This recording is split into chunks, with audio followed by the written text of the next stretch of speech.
Greetings. As we come together as a faith community on this morning, may we find healing, connection, wonder, and joy in this sacred space.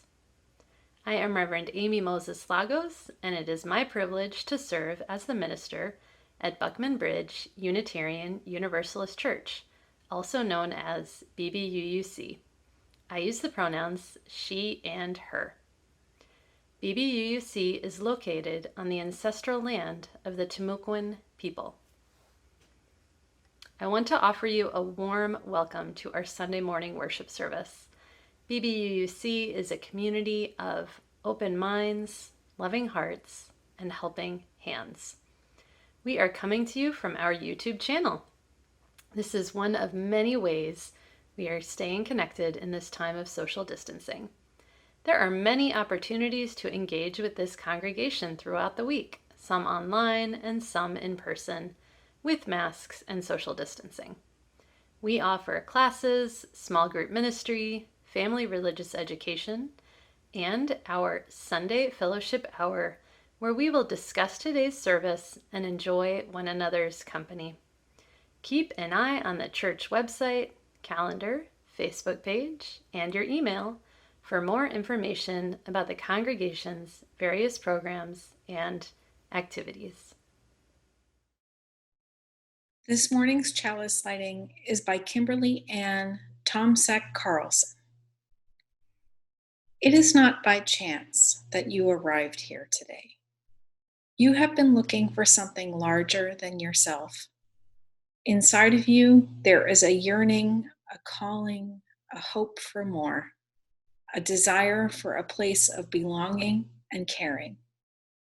Through your struggles, someone nurtured you into being, instilling a belief in a shared purpose, a common yet precious resource that belongs to all of us when we share. And so you began seeking a beloved community, a people that does not put fences around love, a community that holds its arms open to the possibilities of love, a heart home to nourish your soul and share your gifts. Welcome home. Welcome to worship.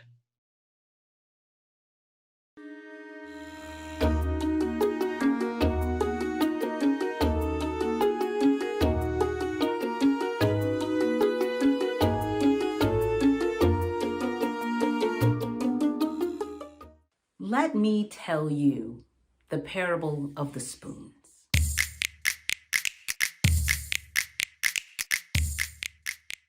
There once was a mystic who was fascinated by the idea of heaven and hell. One day, in a deep meditation, the mystic came face to face with the creator of the universe. And of course, their first question was, what is the nature of the relationship between heaven, hell, and earth? And the creator of the universe clapped its cosmic hands. And immediately the two were in a room. In the center of this room, there was a round table. And in the center of that table, there was a roaring fire. Over the fire, there was a huge cauldron of a seething stew with a smell so enchanting that the mystic was drawn closer to the table, but not too close, because all around the table, there were sickly, unhealthy, groaning people, each of them with a long spoon, long enough to reach the cauldron in the center of the table, but not long enough to feed themselves. And they all struggled and they tried hard, but they never quite managed. The mystic didn't need to ponder long to understand that this was hell. Instantly, the creator of the universe clapped those cosmic hands again, and they were in a different room. Except it was the same room. So much of the room was identical. There was the round table, the roaring fire, the cauldron with that delicious smelling stew in the center, and around it, people seated. But these people looked healthy. They looked happy. In fact, they were laughing and telling each other stories and jokes. Some of them were singing songs. Some of them were just listening attentively. And they also had those same long, overlong spoons. But as they dipped out of the stew, they didn't trouble themselves trying to make that long spoon reach back to their mouths. They simply reached across the table and fed someone else. And when they were hungry, they had the humility and the clarity of mind to open their mouths and let themselves be fed. The mystic didn't have to ponder long to recognize that this was heaven. And the beauty of this story is that it isn't just about heaven and hell as an afterlife idea, but it shows us how we can choose to experience heaven or hell here on earth. And as a matter of fact, this story inspired this song. No one gets to heaven alone, to heaven alone, to heaven alone. No one gets to heaven alone. We get there side by side, side by side, side by side, side by side.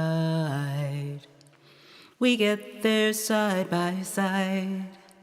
No one heals the world on their own, the world on their own, the world on their own. No one heals the world on their own. We're healing side by side, side by side, side by side,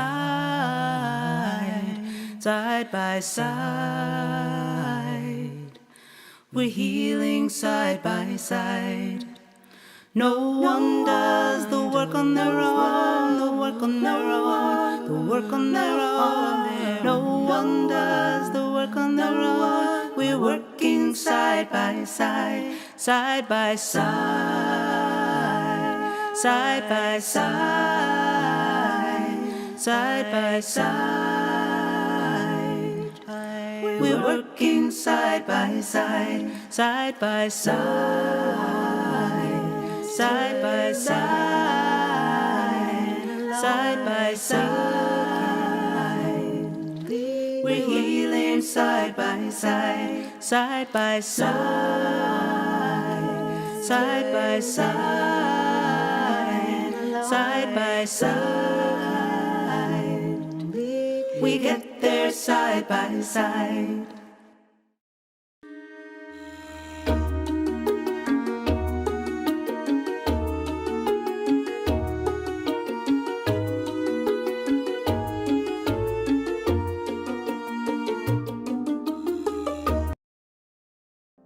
We know that our financial contributions to this congregation come from sacrifice and hard work. We are so grateful for this and commit together to ensure the funds we gather collectively do a greater good for ourselves and our world than they could have done alone. We will now receive an offering for the support of this religious community and its work in the world. You are invited to give generously and joyfully as you are willing and able. You can go to our website at bbuuc.org/donate to contribute, or if you are viewing the service on your computer, you can also click on the PayPal link below the video. May there be an offering to sustain and grow the life and mission of this congregation. May we give in love and hope. Thank you for your generosity. The words for introducing our time of joys and concerns come from Scott Phillips. Ours is a welcoming community where we find connection, a spiritual community where we find meaning. Ours is a sharing community where our joys are amplified, a caring community where our sorrows are lessened. we take this moment to reflect on our joys and sorrows and acknowledge the mutual support of our community. If you would like to include a joy, concern, or milestone in a Sunday service, please send an email to office@bbuuc by Tuesday. We light a flame of concern for Pete J., husband of Cindy J. Pete has a lesion in his bladder, and their family is concerned since he had prostate cancer 4 years ago. Surgery is November 3rd to biopsy and make a plan. Please keep Pete in your hearts. We light a flame of sorrow from Madeline S. for her Uncle Jack, who died of COVID on October 10th. Madeline shares the following. This morning, we lost my Uncle Jack, the oldest of the 8 Wilcox children. I have fond memories growing up and visiting with you and the rest of the Huntsville crew during the summers. I marveled at your cool house with the fancy bar downstairs and all the fun activities you had going with your grandkids. Thanks for making it a point to come to our college graduations. It meant a lot to me that you and Aunt Mary would make such an effort. You were a wealth of knowledge, and I loved hearing stories of your time on the island and how simple life was. We will miss you tremendously, Uncle Jack. I hope you and Aunt Mary are now reunited and at peace. We send our love and condolences to Madeline and her family. We light a flame for Deborah McGovern's celebration of life, which will be held today at 1 p.m. in our church sanctuary. Her family is looking forward to meeting members of her church family. We light a final candle for all the joys and concerns that are present in our hearts today. For the joys shared, we join you in celebration. For the sorrows and concerns spoken here, may you feel our sympathy and compassion. For all that remains unspoken, both joy and sorrow, may the caring of our community offer you both kindness and hope.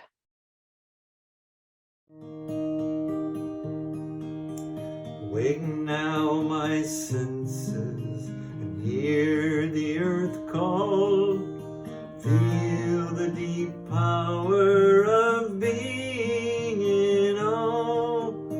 Keep with the web of creation your vow. Giving, receiving as love shows us. Wake now my reason, reach out to the new. Join with each pilgrim who quests for the true. Honor the beauty and wisdom of time. Suffer thy limit and praise the sublime. Wake now, compassion, give heed to the cry. Voices of suffering fill the wide sky. Take as your neighbor both stranger and friend, praying and striving their hardship to end. Wake now my conscience, with justice thy guide. Join with all people whose rights are denied. Take not for granted a privileged place. God's love embraces the whole human race.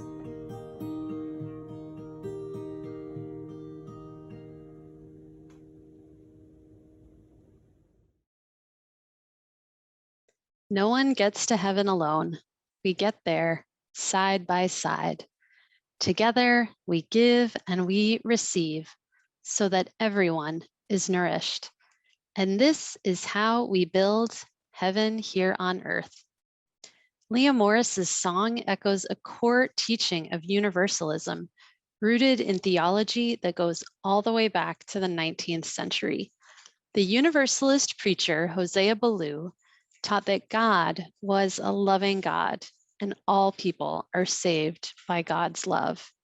He taught that people can experience heaven and hell right here on earth, depending on their actions towards one another. When people treat one another with cruelty and violence, they create the conditions for hell. Perpetuating injustice and oppression creates the conditions for hell. When people treat one another with kindness, care, and compassion, they experience heaven. When people work together for justice and equity in human relations, they build heaven on earth. It reminds me of a poem written by Reverend Dr. Rebecca Parker, the Unitarian Universalist minister and theologian, entitled, "Choose to Bless the World." Here is an excerpt. Your gifts, whatever you discover them to be, can be used to bless or curse the world. The mind's power, the strength of the hands, the reaches of the heart, the gift of speaking, listening, imagining, seeing, waiting. Any of these can serve to feed the hungry, bind up wounds, welcome the stranger, praise what is sacred, do the work of justice, or offer love. Any of these can draw down the prison door, hoard bread, abandon the poor, obscure what is holy, comply with injustice, or withhold love. You must answer this question. What will you do with your gifts? Choose to bless the world. End of quote. You could say that we build heaven by choosing again and again to bless the world. We build heaven by feeding the hungry, welcoming the stranger, and offering love. Our religious communities at their best inspire us and support us as we strive to bless the world with our gifts. The parable of the spoons can be a way to understand how we cultivate relationships in our congregational communities. We have the chance to practice building heaven here on earth, receiving nourishment from others and providing nourishment to others. I want to share with you a story of how one young woman experienced the life-saving power of community in a Unitarian Universalist congregation. The story comes from an essay entitled "Love Without Conditions," written by Lauren Hulse. It is published in this wonderful book entitled "Testimony: The Transformative Power of Unitarian Universalism," edited by Meg Riley. Lauren had grown up attending the Tennessee Valley Unitarian Universalist Church in Knoxville. She always felt welcomed and included by her religious education teachers and the kids at the congregation, even when she didn't feel that way in other places in her life. Members of the congregation encouraged her to participate in social justice issues and take on leadership roles. There, she learned that she was loved and supported without any conditions. As a college student, she continued to participate in congregational life and worked as the religious education program assistant. Lauren met and started dating a man named David. David struggled with mental health challenges, and less than a year after they had started dating, he attempted suicide. After this experience, he told Lauren he needed to move to his hometown of Boise, Idaho, for his mental health, and he needed her to come with him. Lauren left her congregation, her family and friends, and moved to Boise, where she didn't have any connections. David became emotionally and physically abusive to Lauren. David wasn't interested in attending a UU congregation, but Lauren knew she needed to go to worship. As soon as she entered the parking lot of the local UU congregation, she felt a sense of peace and safety. She realized that even though she didn't personally know anyone in the congregation, they were already a part of her UU family. At that service, there was a couple named Aria and Dan, and they gave her her card and told her she could call them if she needed anything. A few weeks later, Lauren's car broke down in the middle of winter when she was miles away from home. She and Dan had been in an argument and he had left their home. Lauren writes, "In that moment, something broke up inside me and I sobbed. There was no one to call, nowhere to go, and my prospects were looking bleak. Then I remembered Dan and Arya, and I knew over again that we are never alone, really. We are always a part of everything. And our Unitarian Universalist family web can catch us, even when we've left home and moved to the furthest reaches we can imagine." Lauren called Dan and Arya, and they dropped everything to come and help her. And they did more than just help her with her logistical situation. Arya talked with Lauren, asked her how she was doing, and she really listened to her responses. Lauren writes this, "In the short months I had been with David, I had forgotten what it felt like to be listened to have my ideas respected, and to be treated with care." Lauren's Unitarian Universalist connections saved her. They saved her from the cold of the elements, and they saved her from an abusive relationship that had taken a toll on her self-esteem and her mental health. Arya and Dan shared love and care with Lauren, giving her strength to keep moving forward through one of the most difficult times in her life. A few months later, Lauren learned she was pregnant. Her experience with Arya and Dan helped her to have the courage and the strength to leave Dan and move back home to have her baby. She returned to the loving embrace of the Tennessee Valley UU Fellowship. Her friends threw her a baby shower at the congregation. Her son was welcomed in a child dedication at a Sunday morning worship service. In the final sentence of her essay, Lauren writes, "As a Unitarian Universalist, you can show up messy and hungry and lost and afraid. You can show up with nothing to offer, having made every mistake there is to make, and still be met with forgiveness and acceptance and love without conditions." In a moment of crisis, Lauren was able to rely on her Unitarian Universalist family.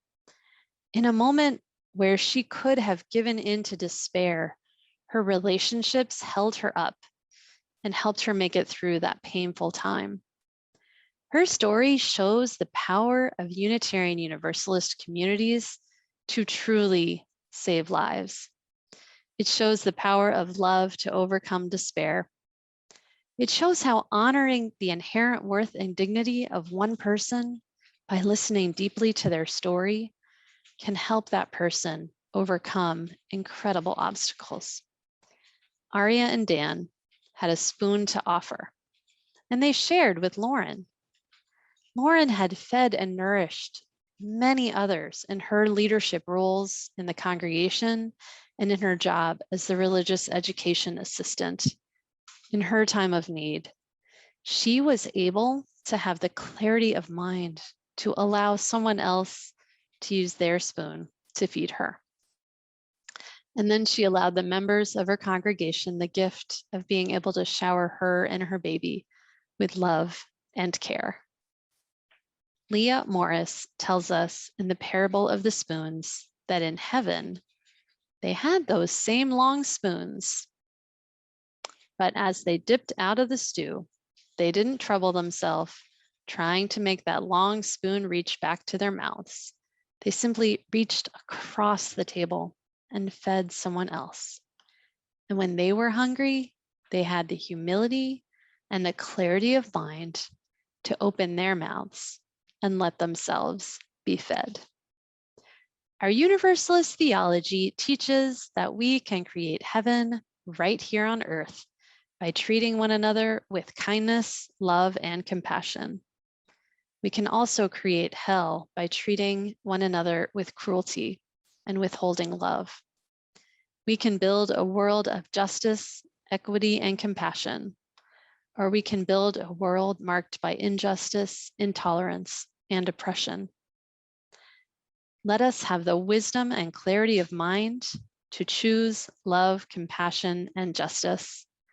Let us make the choice over and over again to use our gifts to bless the world. May we be fortunate enough to be able to take our spoon, fill it with delicious food, and feed another. When we are in need, may we have the humility and clarity of mind to allow ourselves to be fed. May it be so. Amen.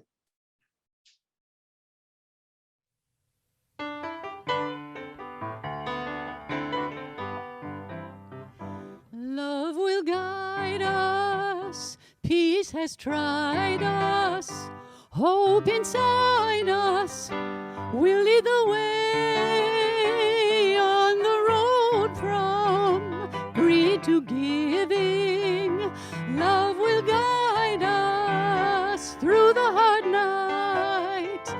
If you cannot sing like angels, if you cannot speak before thousands, you can give from deep within you.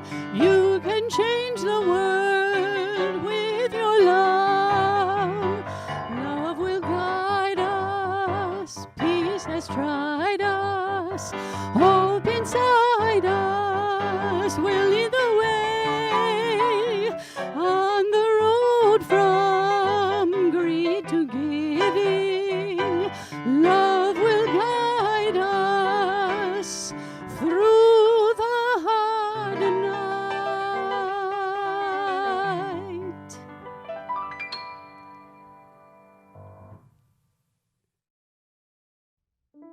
Today's closing words are by Erica A. Hewitt.